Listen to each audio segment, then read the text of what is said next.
पूर्ण परमात्मा पाप कर्म दंड को भी काट सकता है। अभी तक जिस भी संत व महापुरुष से मिले उन्होंने यही बताया कि पाप कर्म फल भोगने से ही समाप्त होगा। वो प्रभु कौन है जो पाप कर्म को काट देता है, वो काल के बंधन से छुड़वा देता है।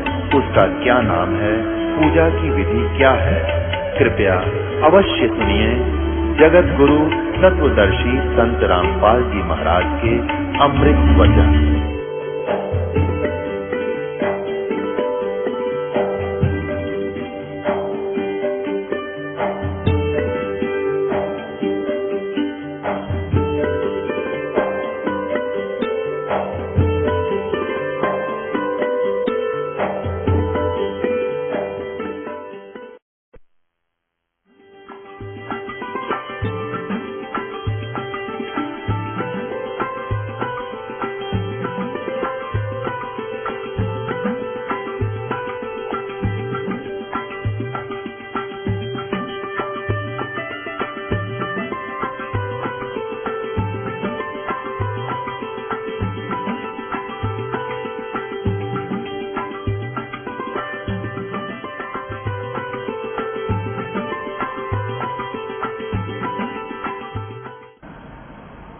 1997 में 5505 कलयुग बीत जाता है। 1994 में दास को नाम देने का आदेश पूज्य गुरुदेव जी से प्राप्त हुआ था। 1997 में परमेश्वर ने स्वयं आकर के आदेश दे दिया था कि अब इसको डिक्लेयर कर दे। आज देखो क्या रंग लग गया है उसका, और पूरा विश्व इसको मानेगा।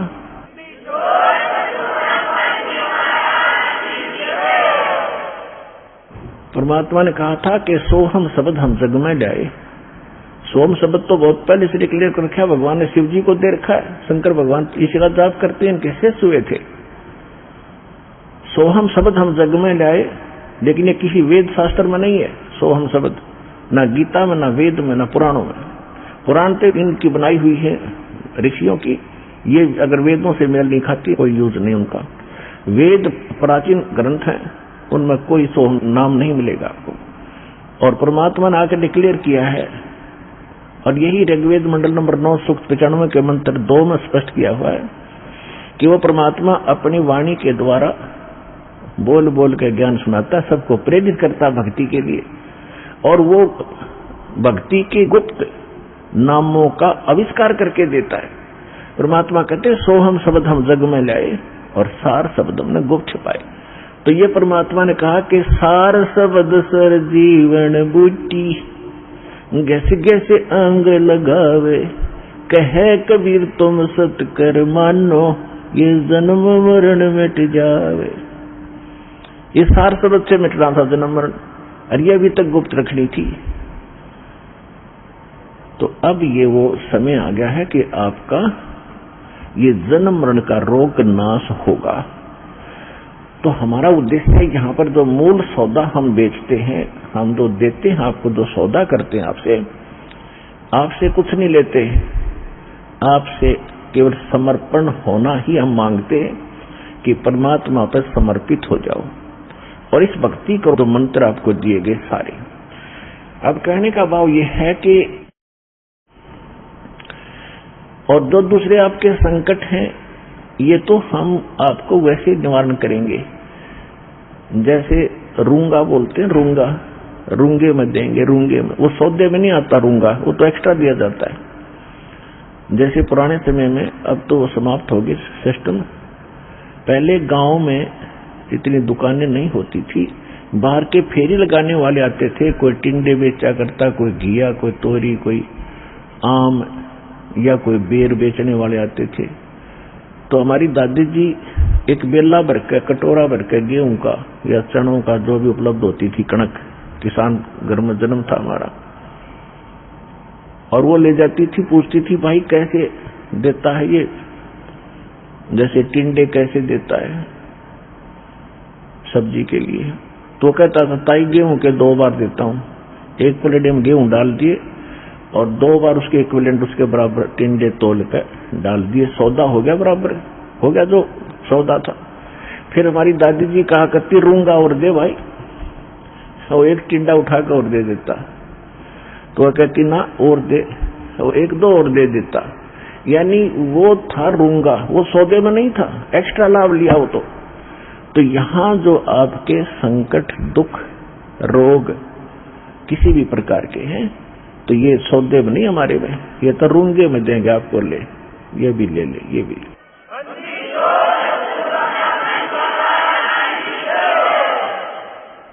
और पुण्यात्माओं, दास बार बार कहता ये एक डूब बाट के गीत नहीं है, ये उस समर्थ की महिमा है, उस समर्थ का ज्ञान है, उसके दिए हुए विधि भक्ति मंत्र हैं, इनसे वही लाभ होगा जो दास बता रहा है, भगवान ने बताया है। अब जैसे जब तक हम सुखी हैं तब तक हम कोई भी भक्ति कर रहे हैं, किसी भी देव की, किसी इष्ट की, या ना कर रहे हैं, तो आपके वही प्रारब्ध के, किस्मत के कर्म ही आपको प्राप्त हो रहे हैं। जैसे किसी ने इन्वर्टर की बैटरी चार्ज कर रखी है, वह फुल हो ली और फिर चार्जर लगाया नहीं, तो वह फिर भी काम कर रही है, चार्जर हटा रखा है, चार्जर है ही नहीं आसपास भी, और ना चार्ज लगाने की कोई बिजली उपलब्ध है, तो फिर भी वो चल रही है, खूब काम कर रही है, पंखे भी, लाइट भी खूब चल रही है। तो जब तक वो बैटरी चार्ज है तब तक तो नो प्रॉब्लम, और जब वो बैटरी होगी डिस्चार्ज, फिर प्रॉब्लम, नथिंग एल्स। तो पूर्व जन्म के जिसके जितने संस्कार, पुण्य कर्मी, जितने उसने बैटरी चार्ज कर रखी है, कोई प्रधानमंत्री बना है, कोई राष्ट्रपति बना है किसी देश का, कोई IAS, IPS, डॉक्टर, इंजीनियर, जज, या कोई सेठ बना है, कोई अच्छा किसान बना है, कोई अच्छा दुकान चल रही है, कोई वैसे किसी के बच्चे अच्छे हैं, कोई नौकरियां प्राप्त हैं, तो ये उनकी पिछले जन्म की बैटरी चार्ज है, वही चल रही है, आगे चार्जर नहीं है।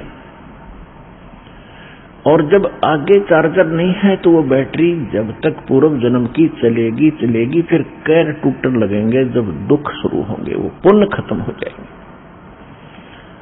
हमारे जीवन में पुण्य और पाप दोनों साथ हैं। जब तक पुण्यों का दौर चलता है तो हम सोचते हैं हम बिल्कुल सुखी हैं, और ये भी सोचते हैं हम ऐसे ही निभाएगी, ऐसे ही चलेगी, और जब वो पुण्य समाप्त हो जाते हैं, वो बैटरी डिस्चार्ज हो जाती है, और फिर पाप का दौर शुरू होता है। फिर हम भटकने लगते हैं, क्योंकि जो पूजाएं आप कर रहे थे उनसे तो राहत मिली ही नहीं, उनके करते करते ये दुख और संकट आ गए आप पर, तो तब आपको उन पूजाओं में अविश्वास हो गया जो आप पहले कर रहे थे। फिर आपको किसी ने बताया कि उस मंदिर में मत्था टेकने से लाभ होता, आप फिर वहां जाते हो। किसी ने आपको बताया कि वैष्णो देवी जाओगे, वहां पहुंचोगे तो आपको बड़ा लाभ मिलेगा, आप वहां पहुंच गए। यानी वो जो साधना पहले कर रहे थे वो छोड़ दी। फिर आपको किसी ने बताया बालाजी जाइए, आप फिर वहां जाते। तो कहने का भाव ये है कि जब आपके पाप कर्म का दौर शुरू हुआ और जिन साधनाओं को करके आप निश्चिंत बैठे थे, हम बिल्कुल सुखी हैं, तो उन्होंने आपका साथ नहीं दिया, क्योंकि वो साथ पहले भी नहीं देने वाली थी। उस समय आपको कोई कहता कि साधना कर रहे हुए ठीक नहीं है, आपको लाभ नहीं मिलेगा, तो आपको कभी विश्वास नहीं होता, न आप मानते हो। और फिर जब संकट आते हैं फिर आप सभी मान जाते हो। तो कहने का भाव ये है दास का कि आज आप यहां जो आए हैं, आपके पूर्व जन्म के संस्कार व बैटरी कति खत्म होगी।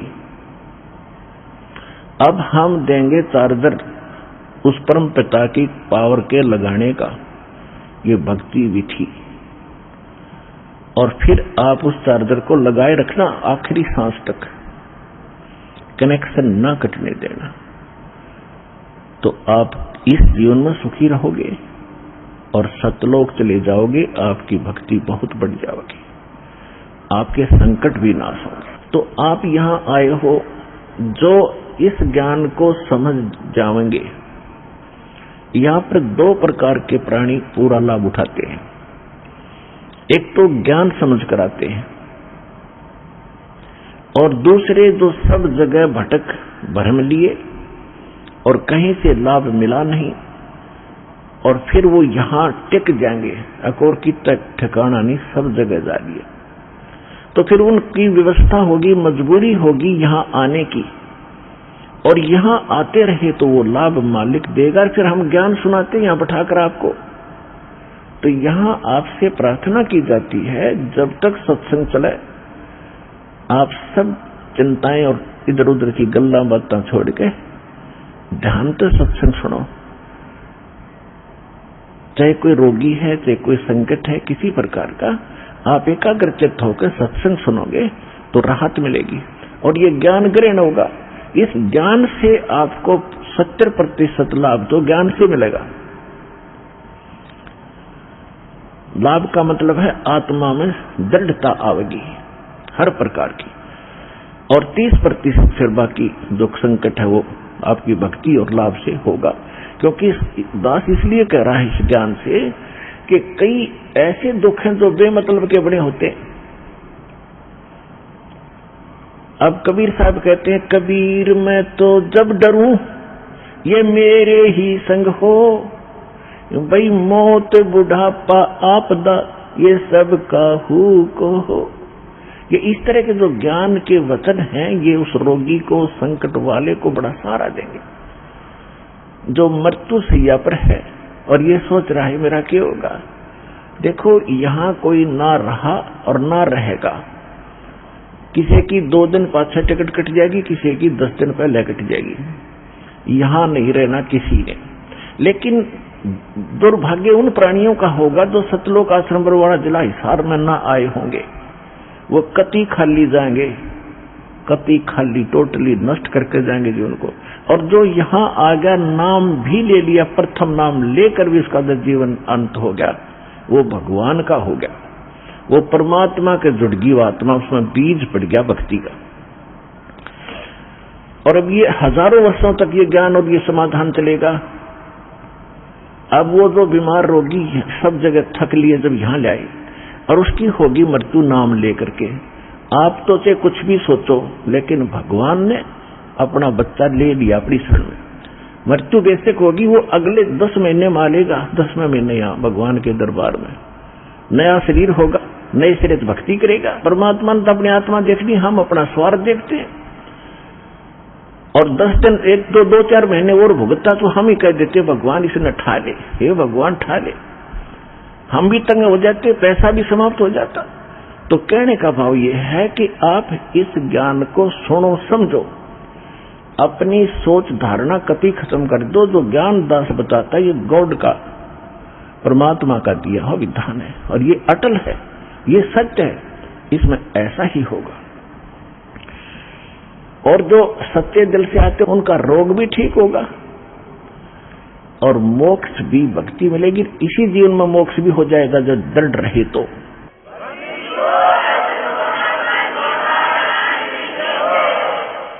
इसके अतिरिक्त और भी बहुत सी, क्योंकि ये विधान है भगवान का और आप हो बच्चे पहली कक्षा, दूसरी, तीसरी के।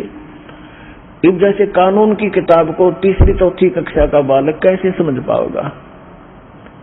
लेकिन बार बार दास समझाएगा तो आपके हृदय में ये अवश्य जचेगा, विश्वास होगा, क्योंकि ये गॉड गिवन स्पिरिचुअल नॉलेज है, परमात्मा का दिया हुआ अध्यात्म ज्ञान है।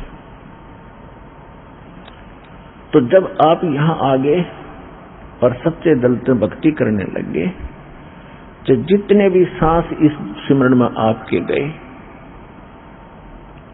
और वो आपके गुड अकाउंट में है, और बाकी का जो समय आपने चाहे राष्ट्रपति बनकर व्यतीत कर दिया वो व्यर्थ बताया है। तो यहाँ आने वाले जितने भी भक्त हैं, चाहे रोगी हैं, चाहे किसी प्रकार का उनको संकट है, तो उनके लिए वो दुख वरदान बन गया। वो भगवान से मिलेंगे, उनका जीवन सफल होगा, उनके सब दुख दूर होंगे और भगवान के विमान में बैठकर सतलोक जाएंगे। ये लिखवा लो मेरे।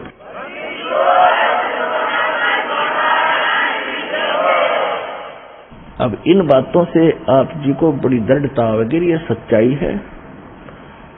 कबीर साहब कहते हैं, कबीर मैं तो तब तो डरूं जब मेरे अकेले के साथ कोई न्यारी कहानी बनती हो और मीच, बुढ़ापा, आपदा, ये सब का हुक हो, सबकी मृत्यु होगी, सब पर संकट आएंगे और एक दिन सब ने यहां से ये वृद्धावस्था भी सब में आओगी।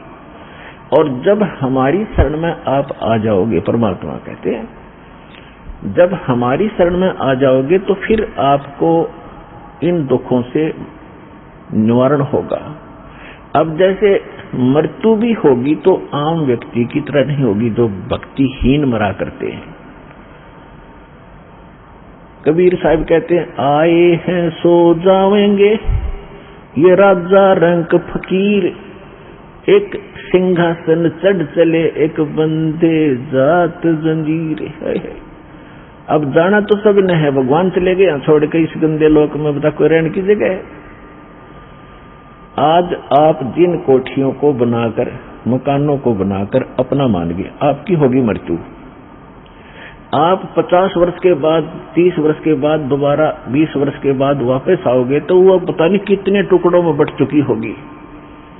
पोता पोती पता नहीं कितने कुछ ना अपनी अपनी कोठड़ी बांटे बैठे होंगे और आपने बढ़न भी ना दे, उनमें प्रवेश भी ना कर दे। तो क्योंकि भाई भाई नहीं देता है कि, और पिताजी का तो बहुत दूर नंबर, दादाजी का तो बहुत दूर नंबर है। तो कहने का भाव यह है, यहां से मन हटाओ, ये लोग ठीक नहीं, आप यहां मजबूरी और अज्ञानता से फंसे पड़े हो। अज्ञानता भी नष्ट होगी, मजबूरी भी समाप्त होगी, क्योंकि हम समर्थ की शरण में आ चुके हैं। अब आपके ऊपर काल का कोई विधान काम नहीं करेगा, दयाल का करेगा, यदि आप भगवान की मर्यादा में रहोगे। जब लग हंसा हमरी आना, काल लगे ना तेरा माना। भगवान ने कह दिया था इस काल को कि जब तक मेरी आत्मा मेरी मर्यादा में रहेगा तो तेरा अटैक नहीं होगा उस पर। हम गलती स्वयं ही करते हैं। अब जैसे ये शेड बना रखा है, चाहे ओले आओ, चाहे वर्षा हो, तूफान आओ, आप इसके नीचे शरण में बैठे हो, आप निश्चिंत हैं। और आप अपनी गलती से बाहर निकल गए उस दौरान तो ओले भी सर फोड़ेंगे और वर्षा भी आपको भिगोएगी। आप अपनी गलती से कर गए वो गलती, तब आप दुखी हुए। तो भगवान की शरण छोड़कर हम कहीं भी और किसी भी अक्षेत्र में जाएंगे। अक्षेत्र का मतलब ये नहीं है कि आप काम धंधा ना करो। अक्षेत्र का मतलब अध्यात्म मार्ग में हम किसी और की बात मानकर उसकी सत्संग या कोई ऐसा ग्रहण करने जाएंगे तो वहां काल का अटैक होगा, क्योंकि भगवान की शरण हट गई आपसे। उसके लिए क्या बताया है पुण्यात्मा? कहते हैं सतगुरु वही होता है जो सच्चा ज्ञान दे। और सच्चा ज्ञान कहां से प्रमाणित होगा? हमारे सदग्रंथों से या उन महापुरुषों के अनुभव से जिन्होंने भगवान को पाया है। आदरणीय गरीबदास साहिब जी, गांव छुडानी, जिला झज्जर, हरियाणा वाले, ये 1400 एकड़ जमीन, 2500 बीघा, जो राजस्थान में आजकल बीघा चल रहा है शायद, वो लगभग आधा एकड़ से भी ज्यादा होता था, पौना एकड़ के करीब 1 बीघा होता था। तो ऐसे 2500 बीघा के किसान थे, जाट थे गरीबदास जी, और उनको परमात्मा मिले थे सतलोक से आकर, जैसा भगवान मिला करते अच्छी आत्माओं को, दृढ़ भक्तों को, और सतलोक ले गए थे और वहां सब व्यवस्था दिखा कर उनको वापस छोड़ा था। गरीबदास जी को मृत जानकर, 10 वर्ष के बालक थे, मृत जानकर चिता पर रख दिया था। उस समय भगवान ने ऊपर सब कुछ दिखाकर वापस छोड़ दिया था, वह जीवित हो गए थे।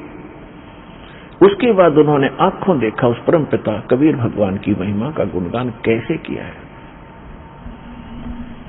पंजा दस्त कबीर का सिर पर रखो हंस, यम किंकर चंप नहीं थारा उधर जावेगा वंश। गरीबदास जी कहते हैं कि पंजा दस्त यानी हाथ का पंजा, मेर भरा पंजा कबीर भगवान का अपने सिर पे रखना है। प्यारी आत्मा है, हंस आत्मा, ये भक्त, और आपका कुल उद्धार हो जाएगा। आपका तो उद्धार होगा ही होगा, आपके आने वाली संतान का भी 101 पीढ़ी तक आपका कल्याण हो जाएगा।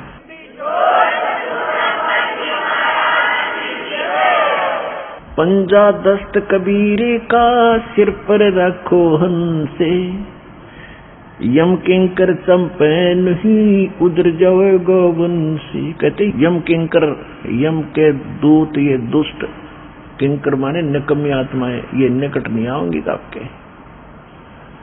और तुम्हारा कल्याण हो जाएगा।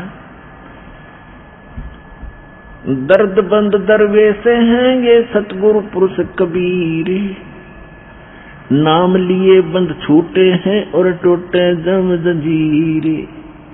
पुण्यात्माओं, ये किसी डूम भाट या मांगने खाने वाले या कोई व्यवसायिक व्यक्ति की बताई हुई कथा नहीं है, ज्ञान जो वाणी दास बोल रहा है। ये उस समृद्ध और परमात्मा से प्रीतित उस महापुरुष गरीबदास जी के अनमोल वचन है, जिसके पास कोई कमी नहीं थी किसी वस्तु की। गांव के सैकड़ों लोग उनके खेतों में गुजारा किया करते थे। उस समृद्ध की वाणी है। कोई ने सोचा किसी ने अपना खाने पीने के ढंग के लिए ही कोई वटवट कर रखी होंगी, नहीं, परमात्मा को देख कर ज्ञान बताया है। दर्द बंद दरवेश हैं ये सतगुरु पुरुष कबीरे, कि दर्द बंद दरवेश, दरवेश माने महात्मा संत, और हमारे दर्द को समझने वाले एक यही महापुरुष है। क्योंकि जो परमात्मा यहाँ आते मनुष्य जैसे होते, वहां भी मनुष्य जैसे हैं, लेकिन यहाँ अपना हल्का तेज पुंज का शरीर बनाते हैं, साधु संत के रूप में रहते हैं, तो सतगुरु की भूमिका भी करते हैं और भगवान वो होते ही है। तो यहाँ गरीबदास जी ने अपने भगवान कबीर साहब की उपमा सब तरह से की है। दर्द बंद दरवेश हैं ये सतगुरु पुरुष कबीर। सतगुरु तो यहाँ है, सच्चा ज्ञान देने वाले, और पुरुष माने परमात्मा, और कबीर वो कबीर। दर्द बंद दरवेश है ये सतगुरु पुरुष कबीर, और नाम लिए बंद छूटे हैं ये टूटे जम जंजीर। उस कबीर परमात्मा के द्वारा बताए गए विधि मंत्र नाम के जपने से आपके सब कर्मों के बंधन नष्ट हो जाएंगे, और काल की जंजीर जो बांध रखी है कर्मों की, ये खत्म हो जाएगी। सतगुरु पुरुष कबीर हैं ये 3 लोक तत्सारे, कोटि 49 पृथ्वी ये 14 भवन उधारे। गरीबदास साहिब जी कह रहे हैं कि सतगुरु पुरुष कबीर हैं ये 3 लोक तत्सार, कि इनके पास, इनकी शरण में आने से ही सभी का उद्धार हो जाएगा, सभी प्राणियों का। सतगुरु पुरुष कबीर हैं ये 4 युग परवाने, ये झूठे गुरुआ मर गए और हो गए भूत मसान। जैसे आप जी को राधा स्वामी पंथ के प्रवर्तक श्री शिवदयाल जी का इतिहास दिखाया, बहुत बार दिखाया है। अब देखो, ये पुण्यात्मा थी, भगवान के लिए तड़फ रहे थे, गुरु ठीक मिले नहीं, संत कोई मिला नहीं, पिछली बैटरी चार्ज थी, उसके आधार से थोड़ा बहुत किसी को आशीर्वाद दे दिया, उससे भी राहत होगी, और अपना जीवन नाश किया और करोड़ों को और मिट्टी में मिलाकर मर गया, फिर भूत बना। राधा स्वामी पंथ के प्रवर्तक श्री शिवदयाल जी की ही शाखाएं हैं ब्यास में, उसी के से एक शाखा निकली है सच्चा सौदा सिरसा डेरा और जगमाल वाली, उसी से शाखा निकली है कृपाल सिंह मिशन दिल्ली में, उसी की शाखा जय गुरुदेव मथुरा में, उसी की शाखा है दनौद के अंदर वो ताराचंद वाली, उसी की शाखा ठाकुर सिंह जो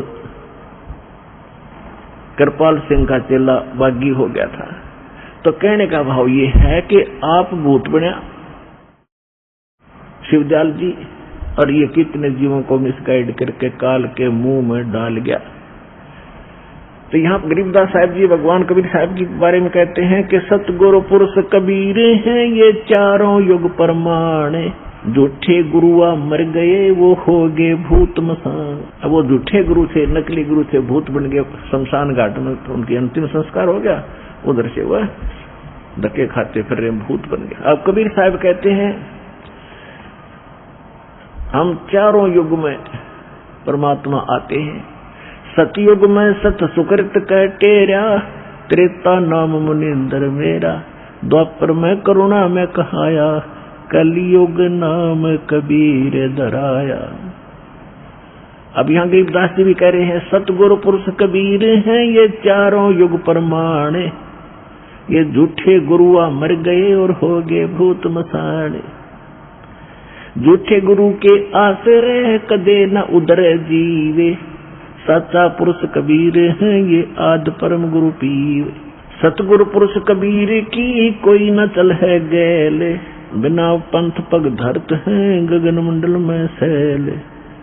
बिना नीम के नगर में ये बसते पुरुष कबीरे, शिव ब्रह्मा जी थकत हैं कौन दरे जा धीरे।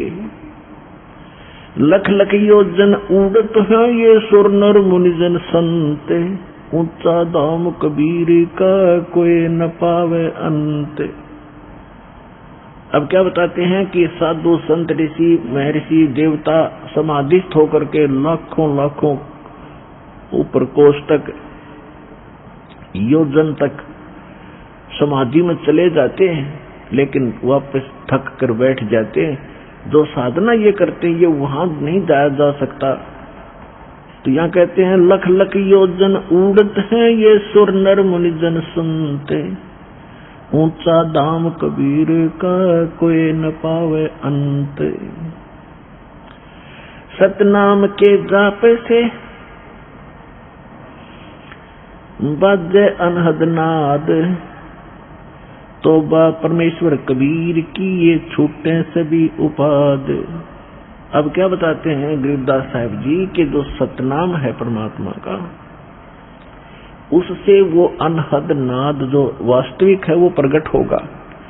जैसे अन्य नाम जपते हैं जो राधा स्वामी वाले या कोई और नाम ना भी जपते, कान कुन बंद करके अंदर जो धुन सुनते हैं, ये धुन वो वास्तविक नहीं है। जैसे एक ढोलक होती है, ढोलक, उसको बजाने के लिए एक विशेष प्रकार का एक डंडा सा होता, छोटा सा, उसका प्रयोग होता है और वो सही सुर में सुर मिलाता है, उसकी वास्तविक तान देता है, वास्तविक धुन उससे प्रकट होती है ढोलक की। और उस विशेष प्रकार के उसके जो विशेष डंडा है उसकी बजाय यदि कोई चप्पल उठाकर उस ढोलकी का लगाएगा तो आवाज तो फिर भी होगी, लेकिन वो ना होगी जो उस और सही डंडे तोड़ी थी जो उसके लिए बनाया गया है। इसी प्रकार जो ये भ्रमित हैं, कान बंद करके धुन सुन ले, ये तक ढोलक का चप्पल मार रहे हैं, तो उनके नाम गलत है। तो सतनाम के जाप से वो बाजे अनहदनाद। जब आपको सतनाम प्राप्त होगा उसके बाद आप भी कान बंद करके देखियो, आपको जो धुन सुनेगी, जो आपने कभी पहले डरे ढो रखे उनसे हटकर होंगी, वो आसानी से समझ जाएंगे जो पहले प्रयत्न कर रहे हैं। और फिर जब ये शुरू होंगी वो यहां से फिर निर्णय होगा। लेकिन इनको सुनो या ना सुनो, आप अपने बैंक में आपको मालूम है 20,000 रुपये उस दिन जमा कराए, 10,000 उस दिन कराए, 5,000 उस दिन कराए, या डेली आप दिहाड़ी कर रहे हो, आपकी हाजिरी लग रही है, आपकी कमाई होने लगी, उनको रोज देख लो चाहे ना देख लो, वो तो डिपॉजिट हो ही रहा है, वो तो आपका है ही। और ये जो बगैर नाम दिए ही कोई नाम भी नहीं देते वैसे धुन सुनते हैं, तो ये उनके पहले पिछले जन्मों की कोई वो रखा है पुण्य, उससे भी वो होती तो वो इस काल वाली ही धुन है, वो भी सुनती है। जैसे किसी ने एक बैंक में डिपॉजिट करा रखा है, आगे कराता नहीं, तो उसने कभी देख लिया अपने बैंक के अकाउंट में उतना ही पाओगा, बल्कि खर्च हो रहा होगा उससे निकाल भी रहे हो आप। तो इस प्रकार ये पूंजी यानी भक्ति धन का जो अकाउंट है, ये ज्ञान है, ये ऐसे है। अब क्या बताते हैं, धर्मराय दरबार में देई कबीर तलाके, मेरे भूले चुके हंस को तू पकड़िए मत कजा के। गरीबदास जी आंखों देखा हाल विवरण कर रहे हैं। परमात्मा के साथ ऊपर गए सतलोक में, तो रास्ते में सभी ब्रह्मा विष्णु महेश के लोक दिखाए और उनसे चर्चा की। जहां भी परमात्मा जाते थे, ये अध्यात्म मार्ग एक ऐसा है, सामने वाले को बताने की जरूरत नहीं मैं कौन आ रहा हूं। अपने आप इस भक्ति का प्रबल, जिसके अंदर अधिक भक्ति शक्ति है, सामने वाला अपने आप नतमस्तक हो जाता है। उसको स्वयं एहसास हो जाता है कि तेरे से कोई बड़ी शक्ति का युक्त व्यक्ति है, तो स्वयं उनको विशेष शिष्टाचार करता है। तो जहां भी गए, जिस भी देव के पास, ब्रह्मा विष्णु महेश के पास, दुर्गा के पास, जहां भी किसी देव ऋषि के पास परमात्मा पहुंचे, तो सब ने विशेष सत्कार किया। और जब धर्मराज यानी यहाँ का न्यायाधीश है इस ब्रह्मांड का, उसके पास जब परमात्मा पहुंचे, तो वो अपने आप खड़ा हो गया, कुर्सी से दूर जा खड़ा हुआ और करबद्ध होकर। नहीं, धर्मराज यानी एक न्यायाधीश, चीफ जस्टिस, किसी के सामने वो खड़ा नहीं होता, ना ब्रह्मा, ना विष्णु, ना शिव के सामने, क्योंकि उन सब का न्याय वही करता है। वो अलग खड़ा हो गया, चेयर छोड़कर, अपना आसन छोड़ करके, और परमात्मा कबीर साहब उसको धमका रहे हैं, जैसे छोटे अधिकारी को बड़ा अधिकारी अपने हिसाब से आदेश देता है, जैसे एक एसपी और एसएचओ को आदेश सुनाता है और वो सावधान होकर शिष्टाचार से यश करके सुनता है। इस अतिथि जब धर्मराज की देखी, गरीबदास साहिब जी ने भगवान को डांट लगा रहे हैं। क्या कहते हैं, धर्मराज दरबारे में देई कबीर तलाके, मेरे भूले चुके हंस को तू पकड़िए मत कजाक। कजाक जैसे अंग्रेजी में कहते ब्लडी मैन, ये समझ लेना, इस तरह बोले। कहते बोले पुरुष कबीर से धर्मराय कर जोड़े, तुमरे हंस को पकड़ू नहीं मैंने 2 ही लाख करोड़। अपने आत्मा कबीर साहब अपनी समर्थता उस प्यारी आत्मा गरीबदास जी के रूबरू कराना चाहते थे, ताकि जो मेरा कति गवाह बन जा, मेरे बच्चों को विश्वास दिलावे।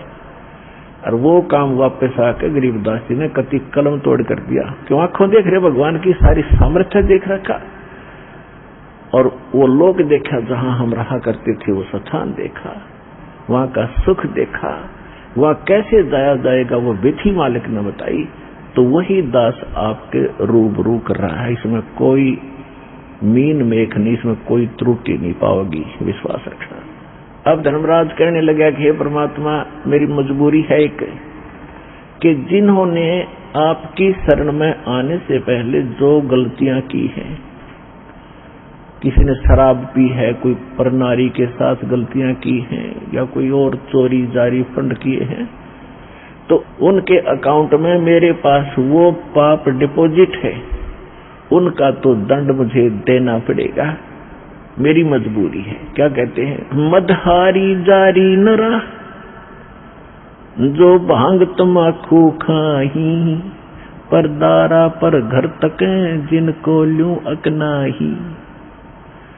कहते हैं मद आहारी, शराब पीते हैं, मांसाहारी, और जारी करते हैं जो परिस्त्री गमन करते हैं, और भांग तमाकू खाही, पर दारा दूसरे की औरत को तकते हैं, पर दारा पर घर तक है, दूसरे के घर की तरफ, उनके धन की तरफ बुरी नीयत रखते हैं। जिनको ल्यों अकनाही, उनको पकड़ूं के नहीं। फिर अपनी व्यवस्था बताते हैं, धर्मराय विनती कर सुनियो पुरुष कबीर। धर्मराज विनती करता कर दौड़ के सुनना है भगवान कबीर। धर्मराय विनती कर सुनियो पुरुष कबीर, जिनको तो पकड़ना पड़े और जड़नी पड़े जंजीर। हमारे विधान में इनको पकड़ना पड़ेगा और इनको जंजीर से भी बांध कर इनकी पिटाई भी करनी पड़ेगी, दंडित भी करना पड़ेगा। धर्मराज क्या कहते हैं कि कर्मों से तीरथ थे अब जो शरण कबीर, जिनको निश्चय मारूंगा मैं काढ़ो बल तकसीर। यानी जो पहले के दंड थे वो तो मुझे देने पड़ेंगे। और परमात्मा क्या कहते हैं, पहले किए सो बख्श हूं आगे करे ना कोई, कबीर कहे धर्मराय से नाम रटे मम सोई। करम बरम ब्रह्मंडे के मैं पल में करहूं नेश, जिन हमारी दुहाई दी सो करो हमारे पेश। अब क्या निर्णय दे दिया, उसको क्या समाधान बता दिया कि कर्म भरम ब्रह्मंड के मैं पल में करहूं नेश। इनके जो भी कर्म इन्होंने किए हैं गलती से मेरी शरण में आने से पहले, उन सब पर मैं कलम मार दूंगा, क्रॉस कर दूंगा, और वो मेरे पास ले आना इनके कर्मों के अकाउंट को। सो करो हमारा पेश। करम बरम ब्रह्मंडे के मैं पल में करहूं नेश, और दिन हमारी दुहाई दी सो करो हमारे पेश। त्रिकुटी के ऊपर एक सबका सादला, एक ये समझ लो राजदूत भवन है। जैसे एक प्रत्येक देश का प्रत्येक देश में एक राजदूत भवन होता है, ऐसे ही परमात्मा उस राजदूत भवन में अन्य रूप बनाकर रहते हैं।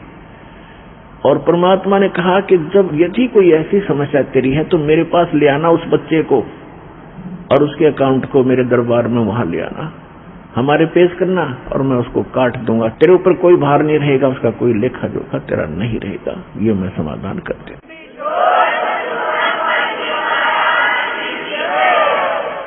फिर क्या कहते हैं, यही नहीं शिव मंडल ब्रह्मापुरी तय को विष्णु लोक में हो, हमरे गुण भूले नहीं तो आन छुटाऊं तो है। अब क्या बताते हैं कि जैसे क्या होता है, किसी भक्त ने नाम ले लिया, किसी ने 6 महीने भक्ति करी, हमारे अनुकूल मर्यादा में रहा, किसी ने 1 वर्ष, किसी ने 2 वर्ष, किसी ने 4 वर्ष, किसी ने 10 वर्ष या ज्यादा भी करके लास्ट में कोई भ्रमित हो गया और ज्ञान सुन रखा उसने। क्या सुन रखा है कि 3 लोक का राज जीव को जय कोई दे, और लाख बधाई क्या करे जय नहीं नाम से ले। फिर क्या बता रखा परमात्मा ने, इंद्र दा राज कागदा बिष्टा। यहाँ स्वर्ग के राजा का भी यदि राज हमें प्राप्त हो तो हमारे उस सतलोक के सुख के तुलना में काग की बीट के तुल्य है। देवताओं का भी राजा बन जा, स्वर्ग का भी राजा हो। हम यहाँ छोटे से MLA MP सरपंच बनकर चौड़े काग फूल जाती है, वो तो बिना ज्ञान के। जब ज्ञान हो जाएगा तो उसके लिए बताते हैं कि चाहे सारी पृथ्वी का भी राज्य आपको प्राप्त हो, आपने ग्रहण नहीं करना यदि मोक्ष चाहते हो। यदि आज आप राजा बन गए, मृत्यु होगी, भक्ति करी नहीं तो गधा बन गए, तो क्या सुख है ये। ऐसे इंद्र स्वर्ग का राज भोग कर सीधा गधे की शरीर में जाता है तो चाट दे उस इंद्र के राज ने, और गधा अपने पास कित गया वो इंद्र का राज्य। स्वर्ग में गए हुए कहते हैं इंद्र कुबेर ईश की पदवी ब्रह्मा वरुण धर्मराया, और विष्णुनाथ के पुर को जाकर फिर भी जन्म मरण में आया, तो खाक है ये जीवन। तो ये बातें क्या होती है कि जैसे आपने प्रथम मंत्र ले रखा है, प्रथम मंत्र ये इतना गजब का मंत्र है, इतना कीमती है, इसके थोड़ा सा सुमरण में आपको गुणापन होगा। इन देवताओं का ये विशेष मंत्र है। जैसे हम वैसे राम कृष्ण करते रहे, विष्णु विष्णु करते रहे, ये नहीं सुनेंगे। हम गणेश जय गणेश देवा करते रहे, ये नहीं सुनेंगे। जैसे जोटे को जोटा करते रहो, भैंसा करते रहो, नहीं सुनता। उसका एक मूल मंत्र है, उसको कर दो हर्र, वो तो भी यूं देखेगा, और ऐसे चकोना होगा। दूसरी बार कर दिया तो उधर दौड़ने की चेष्टा करेगा। इसी प्रकार जो ये मंत्र परमात्मा ने हमें बताए हैं, इन देवताओं के विशेष मंत्र हैं, इनको खींच लेते हैं। ये विवश है इनका। तो इन मंत्रों का थोड़ा ही जाप करने से आपको बहुत लाभ होना शुरू हो जाता है। जिसने प्रथनाम मंत्र दिया फिर छोड़ दिया नाम, आ गया किसी की बातों में, या द्वितीय भी सतनाम भी लेकर छोड़ जाते हैं, वो बहुड़े भक्त जिनको ज्ञान संपूर्ण नहीं होता। और फिर उनको जिसने सतनाम तक मिलता है तब तक हम उनको बहुत सा ज्ञान सुना देते हैं, और उनको इतना पता अवश्य हो जाता है कि हम जब मृत्यु के बाद कहाँ जाते हैं। जैसे प्रथम मंत्र में आपको जैसे सावित्री ब्रह्मा का मंत्र दिया गया है, लक्ष्मी और विष्णु जी का भी मंत्र है, शिव पार्वती का मंत्र है, गणपति का मंत्र है, दुर्गा का भी आपको मंत्र जाप दिया है। अब जितनी इन मंत्रों की आप कमाई करते हो आपकी डिपॉजिट होगी, और कुछ यहाँ के संसारिक सुखों में आपके खर्च होगी, फिर भी ढेर सारी बच जाती है। तो उसके बाद जब आप यहाँ से जाओगे शरीर छोड़कर, इधर से कनेक्शन कट भी गया आपका, भगवान से दूर हो गया किसी कारण से दुर्भाग्यवश, और फिर सतनाम में प्रथम मंत्र ओम है, द्वितीय गुप्त है जो तत्व मंत्र है। तो उसको जब वो ब्रह्म का जाप है, जो सांस से जो करते हैं वो ब्रह्म का जाप हो जाता वही मंत्र, और तत्व जो सांकेतिक शब्द है वो परब्रह्म यानी अक्षर पुरुष का होता है। यदि हम यहां से नहीं जाते हैं तो ब्रह्म लोक के अंदर काल ने एक व्यवस्था कर रखी है, व्यवस्था नकली सतलोक, अलखलोक, अगमलोक और अकैलोक बना रखी है। ब्रह्मलोक ओम नाम के जाप से ब्रह्मलोक में जाता है ये प्राणी। ब्रह्मलोक एक बहुत बड़ा होटल है, और फिर उसके बाद जो दूसरे मंत्र का जाप है उस दूसरे लोक को और ज्यादा सुविधा दे रखी है इसने, वही उसके कई पोर्शन बना रखे हैं ब्रह्मलोक में। तो उनकी चार्जिंग ज्यादा है, उनका खर्च ज्यादा है। तो ऐसे जिस भी लोक में आप जाओगे, जैसे विष्णु जी के लोक में गए, जो प्रथम मंत्र में आपको उनका जाप दिया है, तो वहां एक होटल है, एक रेस्टोरेंट है, एक स्वर्ग है। उस स्वर्ग में आपके पुण्य डिपॉजिट होंगे या भक्ति डिपॉजिट हो जाएगी, और उनका मनमाना चार्ज है, और एक्स्ट्रा उनसे जो कमीशन लेते हैं वो अलग से 10-20% की, तो 15%, किसी का 25% आपकी पूंजी।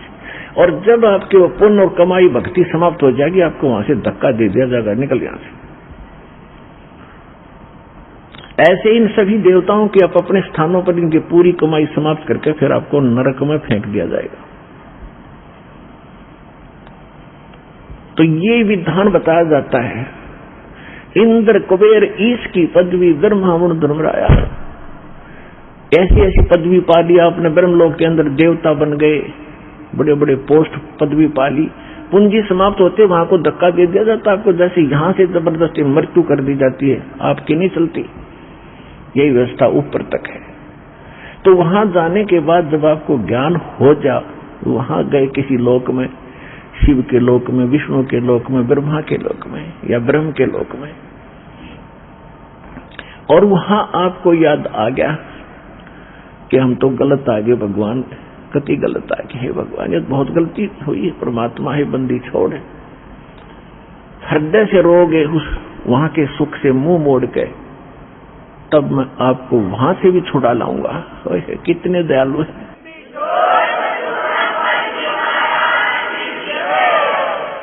अब क्या कहते हैं परमात्मा, शिवमंडल, शिवमंडल शिव का लोक, ब्रह्मापुरी ब्रह्मा का लोक, और शिव विष्णु लोक है। शिवमंडल ब्रह्मापुरी चाहे विष्णु लोक में हो, हमरे गुण भूल नहीं तो आन छुटाऊं तो वहां से भी छुटा लूंगा। तो किसी लोक में जाकर तो मुझे याद करेगा, भगवान गलती बन गई, हे परमात्मा अब घनी गलती बन गई, तो वहां से भी छुटवा लाऊंगा तेरे को। और उस पूंजी को बचा कर परमात्मा फिर जन्म फिर भी देना पड़ेगा, और जन्म लेकर फिर आपने सतलोक आश्रम बरवाला जिला हिसार में फिर भी आना ही पड़ेगा, चाहे कितना भटक लियो। इसलिए ये गलती अब ना करियो, इसलिए आपको बार बार ये ज्ञान दिया जाता है। ये जितने भी सतलोक आश्रम बरवाला जिला हिसार हरियाणा, इस आश्रम को छोड़कर जो ज्ञान और भक्ति विधान है इस दास के अतिरिक्त इस विश्व में नहीं है, किसी संत के पास नहीं है, सत्कर मान लियो। दास ने कोई शौक नहीं, कोई लोभ नहीं, किसी प्रकार का जो भी आपका दान धर्म आता है, क्योंकि दान धर्म किए बिना आपका उबारा नहीं हो सकता। और शास्त्र अनुकूल साधना में दान प्रयोग नहीं हुआ तो उसका कोई यूज नहीं। तो ये दास को ये जड़ी मिली है, आपको उभारने का एक तरीका मिला है, दातान दिया। ये शास्त्र अनुकूल साधना शास्त्र विधि अनुसार यहाँ पर है, इस विश्व में है ही नहीं। तो अब आपका दाव है, जितना समय लगा है इसमें जल्दी जल्दी करके अपना उभारा कर लो, लूट लो, या राम नाम की लूट जो लूटी जाते हैं, फिर दाव नहीं लगेगा। परमेश्वर कहते हैं चढ़ी चौंच भर लेगी नदी ना घट्यो नीर, और दान दिए धन घटे नहीं कह रही साइकिल। ये भगवान का वचन है, किसी बालक का नहीं है। और देते को हर देत है जहां तहां से आन, और अन देवा मांगत करो फिर साहिब सुने ना कान। आज एक व्यक्ति तो कार में जा रहा है और एक हाथ फैलाए खड़ा, दिए बाबा दिए बाबा दिए बाबूजी, और सब निकल जाते उसके पास से। अब ऐसा क्यों है? इंसान वो है, इंसान वो है, उसने पिछले जन्म में कोई दान कराया नहीं। और एक विधान है भगवान का कि एक मानव शरीर 84 लाख प्रकार की योनियों को भोगने के उपरांत एक मनुष्य जीवन अवश्य मिलता है, और उसमें पिछले संस्कार भी साथ होते हैं। तो उसमें पुण्य होता ही नहीं, उसका पुण्य नहीं है तो उसको दे कौन? मांगता रहे मर भटक कर दुखी होकर। तो यहाँ कहते हैं देते को हर दे, परमात्मा जिसने दान किया उसी को देता है। और जहां तहां से आन से कोई भी कारण बनावे, और अण देवा जिसने कभी दान किया नहीं मांगत फिरो फिर साहिब सुने नहीं कान। तो यहां जो दान आप करते हो, एक का 1000 आपको बेनिफिट होगा, 1000 गुना समझो, ये सत्कर मान लेना।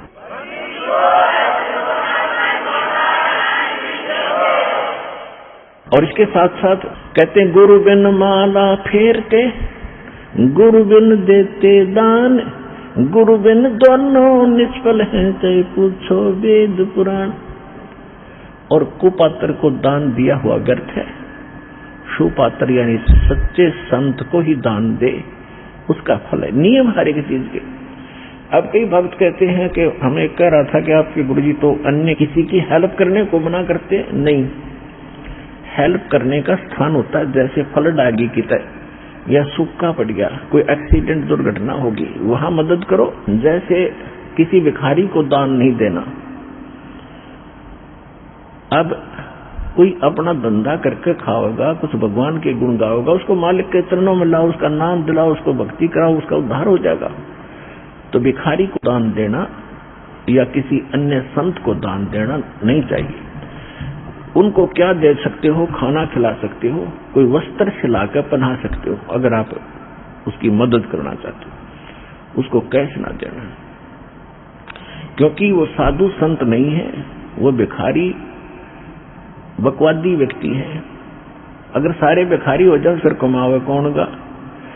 एक व्यक्ति ने एक भिखारी को 100 रुपये दे दिए। अब ये क्या करते हैं?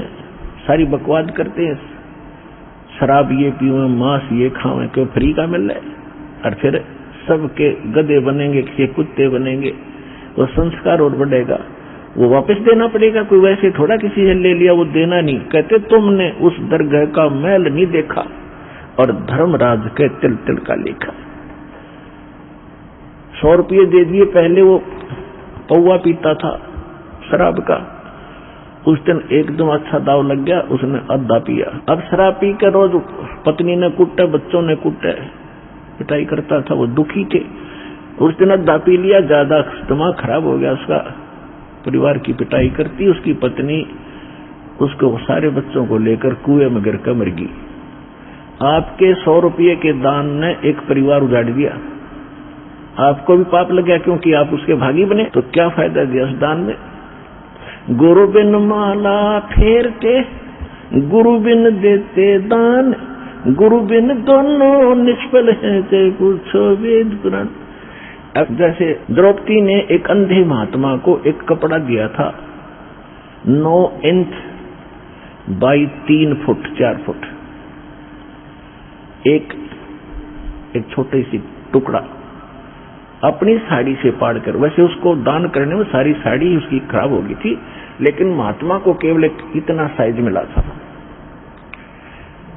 और वो स्वयं परमात्मा थे, क्योंकि ये अपनी आत्मा के साथ फिरते हैं और पहले आने वाले किसी संकट से बचाने के लिए पहले लीला करते हैं। भले ही उन्होंने नाम नहीं ले रखा था, फिर भी दान जो सुपात्र को दे दिया जाता है, कोई अच्छे साधु संत को, उसका भी फल मिलता है, लेकिन मोक्ष नहीं हो सकता उससे। तो छोटे मोटे संकट निवारण भी परम संत से ही होते हैं, और वो परमात्मा स्वयं ही लीला करता है संत की। इसलिए साधु संतों की आज तक महिमा बनी रही, वो स्वयं कर जाता था 2-4 जगह, और फिर सब कितना टूक में ले जाते जो लाल कपड़े पहन कर फिरते थे कि साधु एक जैसे ही होंगे, क्योंकि वो भी साधु भी तो उसी की आत्मा है भगवान की, जो उनके लिए तड़प रहे लेकिन रास्ता मिल नहीं रहा, बताते हैं तो वो मान नहीं रहे, तो बच्चे हैं उसके। तो सभी के लिए परमात्मा समदृष्टि है, सभी का लाभ, सबके दुखों से बचाने की चेष्टा करता है। तो ऐसे ही द्रौपदी ने एक कपड़ा दिया था और परमात्मा ने आशीर्वाद दे दिया था, बेटी आज तूने मेरा पर्दा बचाया है, मेरी इज्जत रखी है, क्योंकि वो साधु था, जल में खड़ा था, नहा रहा था, अंधा था, और कपड़ा कोई था नहीं तन पर, ओनली एक लंगोट रखता था पर्दे पर, एक लंगोट, कोई कपड़ा नहीं था, गर्मी के मौसम थे, गंगा में नाव था। स्नान करते समय उसकी वो लंगोटी भी हाथ से टूट गई, वो छूट गई, वो निवस्त्र नंगा खड़ा था दरिया में, और उससे थोड़ी सी दूरी पर जिधर से जल आ रहा था, ऊपर की साइड में एक जनाना घाट बना हुआ था बहनों के नहाने का, और राजा द्रौपदी ने वो जनाना घाट दरिया पर गंगा पर बनवा रखा था, अपनी नगरी से थोड़ी सी दूरी पर वह बह रही थी गंगा। वहां पर द्रौपदी, उस राजा द्रौपदी की लड़की रोज स्नान करने जाती थी अपनी सैकड़ों सहेलियों के साथ। जब, और वो पुण्यात्मा थी, जब उसने देखा साधु संत महात्मा स्नान कर रहा है, तो उसने सोचा कि महात्मा से बात करेंगे सुबह सुबह, बड़े सौभाग्य हमारा, संत के दर्शन हुए। कहते हैं साधु दर्शन राम का मुख पर बसे सुहाग, और दर्श उन्हीं को होत है जिनके पूर्ण भाग। साधु दर्शन राम का साहिब आवे याद, और लेखे में वही समय बाकी का समय बर्बाद। फिर उसने सोचा कि संत नहा रहे हैं, मैं भी नहा लेती हूँ, फिर स्वच्छ होकर बात करेंगे। वो स्नान करके आधा घंटा में बाहर आई घाट से, क्या देखा कि महात्मा तो फिर भी जल में ही खड़े हैं। वो बाहर इसलिए नहीं आए कि मैं अंधा हूं और निवस्त्र हो गया नंगा, और लड़कियां की आवाज सुनने लगी, तो पहले इतने पानी में था और गहरे में चला गया इतने में, कि कहीं बहन बेटियों के सामने मैं निवस्त्र नजर ना आऊं, शर्म का माया। अब वो कुछ नहा नहीं रहा था, वो ऐसे हाथ मार रहा था, वो सोच रहा था कोई कपड़ा बहता हुआ आ जाए, मैं लपेट कर बाहर निकलूं। द्रौपदी ने देखा आधा घंटा हो गया, संत नहा नहीं रहा, कुछ खोज रहा है। फिर उसने देखा अपने ध्यान से कि महात्मा तो निवस्त्र है, और ये वस्त्र बिना आवेगा नहीं, बाहर कोई वस्त्र पटड़ी पे है नहीं, ये सारा दिन खड़ा रहेगा, रात को निकलेगा, गल जाएगा भूखा प्यासा। तो लड़की ने आओ देखा नाताओ अपनी साड़ी पाड़ी। राजा की लड़की की कितनी कॉस्टली साड़ी होती है, कीमती साड़ी, कपड़ा होगा ही विचार कर लेना। और उसने उस इतनी कीमती साड़ी और संत के लिए पाड़ कर डाल दी, एक लकीर एक बिलहात की, यानी 9 इंच लगभग, कोपीन आकार की, और पाड़ के और 3 फुट चौड़ी लंबी पानी में डाल दी। बहता हुआ वह साथ से निकल गई, लेकिन महात्मा ने दिखाई नहीं था, लीला थी उनकी, और निकल गई। 7-8 बार ऐसी साड़ी पाड़ पाड़ के एक बिलहात यानी 9-9 इंच 7-8 बार पाड़ के डाल दी, लेकिन साधु के हाथ नहीं लगी, वो साइड से निकल जाती थी, उसको दिखाई नहीं देता था। तो यह लीला भी भगवान कर रहे थे कि इसके कर्म बनाऊं, इसके कर्म बने, या इसका एक पैर टूटेगा, वो बचे क्यों करे इस बेटी का। अब देखो पुण्यात्मा, लोभ लालच करे तो ऐसा करे, बेईमाना करे तो ऐसा करे। उसके साथ और भी सहेली थी, नौकरानियां थी। उन नौकरानियों को भी कह सकती थी कि एक साड़ी का टुकड़ा डाल दो महात्मा के लिए, तो एक साड़ी का 2 साड़ी डाल। उसने पता था, नौकरानी को मालूम है आज अपनी राजा की लड़की के कहने से हम थोड़ा सा टुकड़ा साड़ी का देंगे, 2 साड़ी देगी जाते ही। 2-3 धोती देगी बढ़िया, तो वो डाल सकती थी, लेकिन उसने उनको नहीं दिया, क्योंकि उसको मालूम था कि मैं पुण्य करूंगी अपने हाथ से मुझे मिलेगा, ये करेंगे तो इनको मिलेगा। इतना अध्यात्म ज्ञान उन बच्चों को उसमें दिया जाता था। मैं रोटी खाऊंगी मेरा पेट भरेगा, ये खाएगी इसका भरेगा। तो उसने ये बेईमाना लालच कराया। तो लोभ करे तो ऐसे करे, दान धर्म करने का स्वयं करे, अपने डट के करे और सेवा करने का। तो इसी प्रकार जब उसने 7-8 को पीन के ऐसे डाल दी, नहीं हाथ लगी, फिर उन्हें सोचा निकट न्यू नहीं जावे थी कि कहीं महात्मा को आभास ना हो जा कि लड़की है ये जो कपड़ा डाल रही निकट आएगी, तो कहीं ये आगे को ना सरक जा दरिया की तरफ और बह जावे, मर जावे, यो तेज धार में बह गए। बोल इसलिए नहीं रही थी। इसलिए उसने एक लंबी लकड़ी उठाई जंगल से, उसके फिर एक और टुकड़ा फाड़ के उसके लपेटा और धीरे धीरे साधु संत के हाथ के निकट कर दिया, जहां वो ऐसे हाथ मार रहा था। जब उसके हाथ लग गया उसने तुरंत उसको पकड़ा मजबूती से। फिर उसने देखा कि ये वैसे कोई बहता हुआ कपड़ा नहीं है,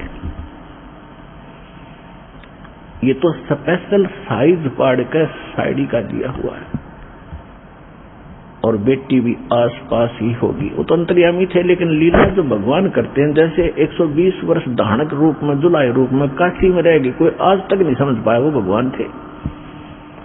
आज समझ में आ गया कि वो परमात्मा थे और हैं और रहेंगे। तो ये लीला ऐसी गजब की करता, कोई सोच भी नहीं सकता यो भगवान है, रह कैसे।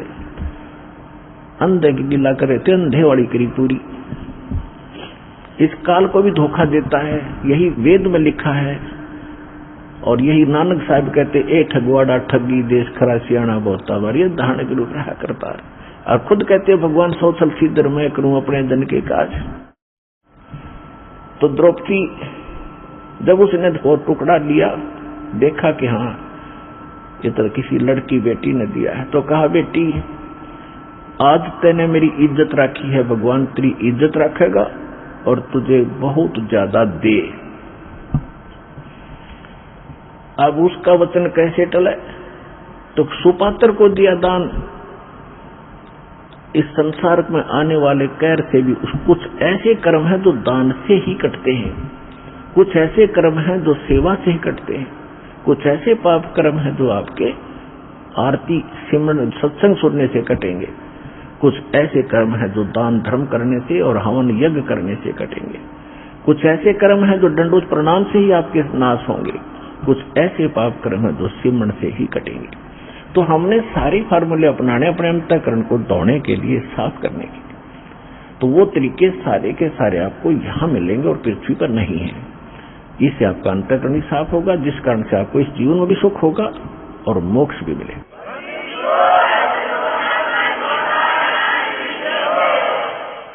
अब द्रौपदी का विवाह हो गया अर्जुन से, और पांडव हार गए जुए में, और द्रौपदी को नंगा करने का प्रकरण आपने खूब सुना। दुशासन को आदेश दे दिया दुर्योधन ने कि इसको नंगा कर दे बड़ी सभा में, और इसका चीर उतार दे। हम अंधे हैं। द्रौपदी ने एक कुवचन कहा था, जिसमें राजा युधिष्ठिर ने एक शीश महल बनाया था शीशे का, और दुर्योधन को न्योता दिया था भोजन के लिए। ये गया तो इसकी टक्कर लगी शीशे में, दिखा कौन, यू गिर गया। द्रौपदी आई थी पानी लेकर के सिर पे मटका भर के, और हंसती हुई कहने लगी कि अंधों की संतान अंधी ही होती है। उसने एज ए भाभी अपने देवर को एक मजाक कर दिया, और कहते हैं दुर्योधन दुष्ट आत्मा था, उसका इतना दुख मान गया कि इसको सबक सिखाऊंगा कि इसने कैसे कह दिया मेरे साथ ऐसा मजाक, अभद्र मजाक किया है। अपने आत्माओं परमात्मा कहते हैं साधु सोना और सजन, संत भगत सोना और सजन पुरुष टूट जोड़े 100 बार, और दुर्जन और पाका कलश एक के धक दरार। जैसे मटका होता है पका हुआ, उसको थोड़ा सा झटका लग गया, उसमें दरार आ जाएगी, क्रैक हो गया, वो दोबारा नहीं मिल सकता। 100 प्रयत्न कर लो, अलग ही पहचान रहेगी। इसी प्रकार दुष्ट व्यक्ति एक बार थोड़ा सा भी कोई बात होगी, वो कभी वैसा नहीं हो सकता। वो अपना कुबद मन में जरूर रखेगा, बकवाद करे बिना रह नहीं, उसमें इतना दोष होता है।